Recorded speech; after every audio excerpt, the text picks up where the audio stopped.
ഇന്ന് തന്നെ ഡൗൺലോഡ് ചെയ്യൂ. കാണൂ നിങ്ങളുടെ ഫേവറേറ്റ് ഷോസ്. അതിന് പിന്നിൽ മറ്റെന്തോ കാര്യമുണ്ട്. വേറെന്താ? എന്നെ ഫിദ മാഡം സ്വന്തം മോളെന്നല്ലേ പറയുന്നേ? എനിക്ക് അതൊന്നുമല്ല. ഫിദ മാഡത്തിന്റെ സർവ്വ സമ്പത്തും എനിക്കാണെന്നൊക്കെയാ പറഞ്ഞിട്ടുള്ളത്, അറിയോ? ഞാൻ അതറിയാൻ വേണ്ടതെന്നല്ലേ ചോദിച്ചത്.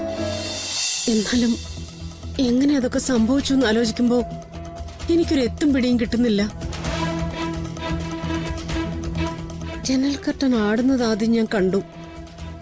അയ്യോ, പിന്നെ സംഭവിച്ചതൊക്കെ. അയ്യോ, കാറ്റടിച്ച ആ ഫോട്ടോ വീഴുവോ? ആ പൗഡർ ടിന്ന് പറന്നു വരുവോ? അമ്മേ, ഞങ്ങൾ എന്തെങ്കിലും പറഞ്ഞ മുത്തശ്ശി ഞങ്ങളെ കുറ്റം പറയും.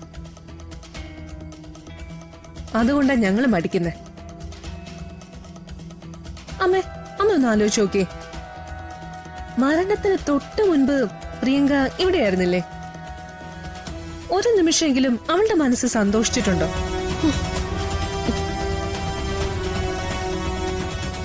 പാവം, സങ്കടമല്ലാതെ മറ്റെന്തെങ്കിലും അവൾക്ക് ഉണ്ടായിട്ടുണ്ടോ?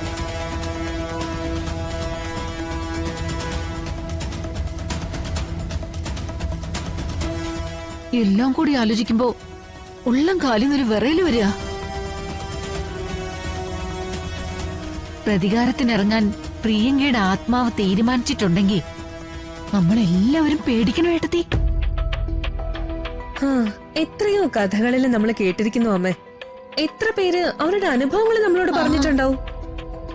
ക്ഷേത്രത്തില് ദേവനെ പൂജിക്കുന്ന ദേവനാരായണൻ തിരുമേനി ആഭിചാര കർമ്മങ്ങൾക്ക് വരെ അനുമതി കൊടുക്കണമെങ്കിൽ അതിന്റെ രൂക്ഷത അമ്മയ്ക്ക് മനസ്സിലാവില്ലേ? തൽക്കാലം പ്രിയങ്കയുടെ ആത്മാവിനെ ദേഷ്യം പിടിപ്പിക്കുന്ന ഒരു കാര്യവും ഏട്ടത്തി ചെയ്യാതെ നോക്കണം. ഏട്ടത്തി എന്നല്ല, നമ്മളെല്ലാവരും. അല്ലേ കൽപ്പനെ? ആ, രാധികയുടെ വരവായിരിക്കും ആത്മാവിനെ ഏറ്റവും കൂടുതൽ പ്രകോപിപ്പിക്കുന്നത്.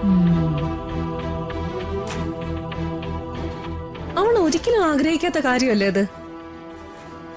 ആ, നമ്മളോട് ദേഷ്യം തോന്നുകയും നമ്മളെ പ്രകോപിപ്പിക്കാൻ എന്തെങ്കിലും ചെയ്യട്ടെ. പക്ഷേ വരുണിനോട് രാധികയോടും പ്രതികാരം ചെയ്യാതിരുന്നാ മതി.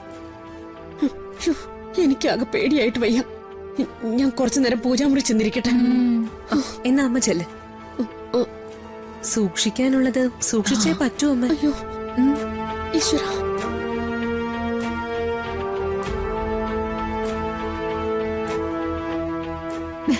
കൽപ്പന, കാര്യങ്ങളെല്ലാം വിചാരിച്ചെടുത്തുനിന്ന് മുന്നോട്ട് പോവാ. ഒരു പേടി കൂടി ഏട്ടത്തിയുടെ മനസ്സിൽ തട്ടിയാ ഏട്ടത്തി ഇത് പൂർണ്ണമായും വിശ്വസിക്കും. അതിന് നമ്മൾ ഇവിടെ ഉണ്ടല്ലോ ചെറിയമ്മേ, നമുക്ക് കാണിച്ചു കൊടുക്കാം. എല്ലാം കൂടി അവസാനം രാധികയിലേക്ക് എത്തിക്കാൻ സാധിക്കുമല്ലോ അല്ലേ? ഞാൻ എപ്പോഴും പറയാറില്ലേ ചെറിയമ്മേ, ഒരവസരം നമ്മുടെ മുമ്പിലും വരുമെന്ന്. അതിതാ. ആ, നമുക്ക് നോക്കാം.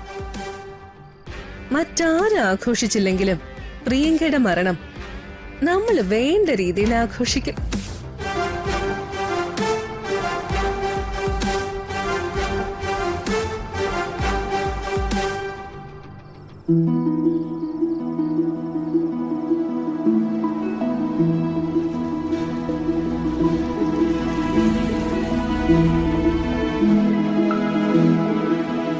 എന്തുപറ്റി? ഒന്നുമില്ലടോ, താനൊന്നിറങ്ങ്. നമുക്ക് കുറച്ചേരം നിന്നിട്ട് പോവാം.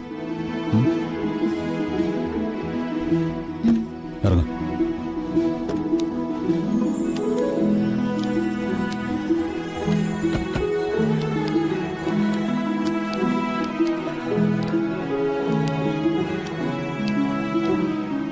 പകല് താനിത് വഴി പോയിട്ടുണ്ടാവും, പക്ഷേ രാത്രി ഇവിടെ വന്ന് നിന്നിട്ടുണ്ടോ? ഞാനെന്താ പ്രേതോ രാത്രി ഇതുവഴി ഇറങ്ങി നടക്കാൻ? പകൽ സമയത്ത് നമ്മൾ കാണുന്ന സ്ഥലങ്ങള് ആൾത്തിരക്കൊഴിഞ്ഞ് ഉറങ്ങാതെ കിടക്കുന്ന ഒരു സമയമുണ്ട്. നല്ല ചന്തമാ അതൊന്ന് കാണാൻ. നമ്മുടെ സിറ്റിയൊക്കെ ഒന്ന് നോക്കി, വാഹനങ്ങളൊക്കെ ഒഴിഞ്ഞ് നിരത്തിന്റെ പൂർണ്ണ ഭംഗിയില് ലൈറ്റുകളൊക്കെ തെളിഞ്ഞിങ്ങനെ നിൽക്കുമ്പോ എന്തൊരു ഭംഗിയായിരിക്കും ഒന്ന് കാണാൻ. യാത്രകളിൽ കൂടുതൽ താല്പര്യമുള്ളതുകൊണ്ടായിരിക്കും വരണം അങ്ങനെയൊക്കെ ശ്രദ്ധിക്കുന്നത്. എന്റെ അവസ്ഥ എന്താണെന്നറിയോ? എവിടെയെങ്കിലും പോവാൻ വേണ്ടി കാറിൽ കയറിയിരുന്ന ആ സ്ഥലം എത്തിയില്ലല്ലോ എന്ന് വിചാരിച്ചുകൊണ്ടിരിക്കും. അപ്പോ പുറത്തെ കാഴ്ച കാണലൊക്കെ കുറവായിരിക്കും. അപ്പോ രാത്രിയുടെ സൗന്ദര്യം കാണിക്കാനായിട്ട് ഞാൻ തന്നെ കൂട്ടിക്കൊണ്ട് പോകുന്നുണ്ട്. ഇപ്പൊ വേറൊരു കാര്യം ചോദിക്കാനുള്ള എന്താന്ന് വെച്ചാ, ഈ ഫിദ മാഡത്തിന് അവരുടെ പഴയ ജീവിതത്തിൽ എന്തെങ്കിലും പ്രശ്നമുണ്ടോ? അതെന്താ അങ്ങനെ ചോദിച്ചേ? ഒന്നുമില്ല, പൂർണ്ണമായിട്ടും തനിച്ചാണല്ലോ, അതുകൊണ്ട് ചോദിച്ചാ. ഫിദ മാഡത്തിന്റെ ഭർത്താവ് മരിച്ചുപോയി. പിന്നെ ആരെക്കുറിച്ച് സംസാരിക്കുന്ന ഞാൻ കേട്ടിട്ടുമില്ല, ഞാനിട്ട് ചോദിച്ചിട്ടുമില്ല. ഒരാളുടെ വ്യക്തിപരമായ കാര്യങ്ങള് ഞാൻ ചോദിക്കുന്നത് ശരിയല്ലല്ലോ. ഫിദ മാഡത്തിന് തന്നോടുള്ള സ്നേഹം കണ്ടാല് ആർക്കും അസൂയ തോന്നിപ്പോവും.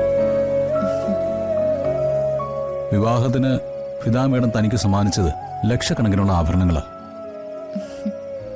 ദേ നോക്ക്, ഇപ്പൊ നമുക്ക് പ്രസന്റ് ആയിട്ട് വാങ്ങിത്തരാൻ ഉദ്ദേശിക്കുന്നതും കോടികൾ വില മതിക്കുന്ന കാറും. അങ്ങനെയൊക്കെ ഒരാൾ ചെയ്യണമെങ്കിൽ അതിന് പിന്നിൽ മറ്റെന്തോ കാര്യമുണ്ട്. വേറെന്താ? എന്നെ ഫിദ മാഡം സ്വന്തം മോളെന്നല്ലേ പറയുന്നേ? എനിക്ക് അതൊന്നുമല്ല.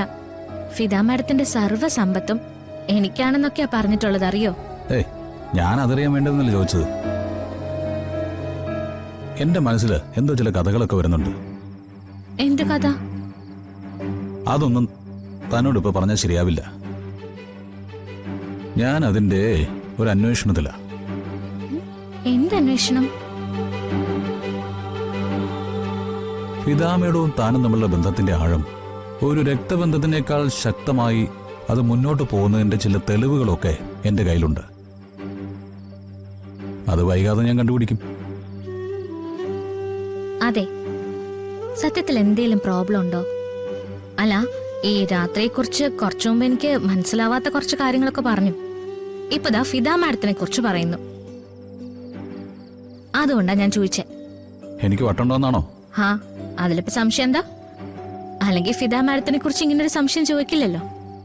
ഈ സംശയങ്ങളെ രണ്ടു തരമുണ്ട്. ഒരാളിൽ കുറ്റമുണ്ടെന്ന് കരുതി സംശയിക്കുക, ഒരാളിൽ നന്മയുടെ പേരിലും സംശയിക്കാം. ഫിദ മാഡത്തിന്റെ കാര്യത്തില് നന്മ കൂടിപ്പോയതിന്റെ സംശയം. അതുകൊണ്ട് അതിൽ ടെൻഷൻ അടിക്കണ്ട. എന്തായാലും നമുക്ക് പോവാം. അപ്പോ ഈ രാത്രിയുടെ മനോഹാരിത ആസ്വദിക്കുന്നില്ലേ? താൻ കളിയാക്കണ്ട. ഒരിക്കൽ ഞാൻ ഇതിനൊക്കെ ഉത്തരം തരും.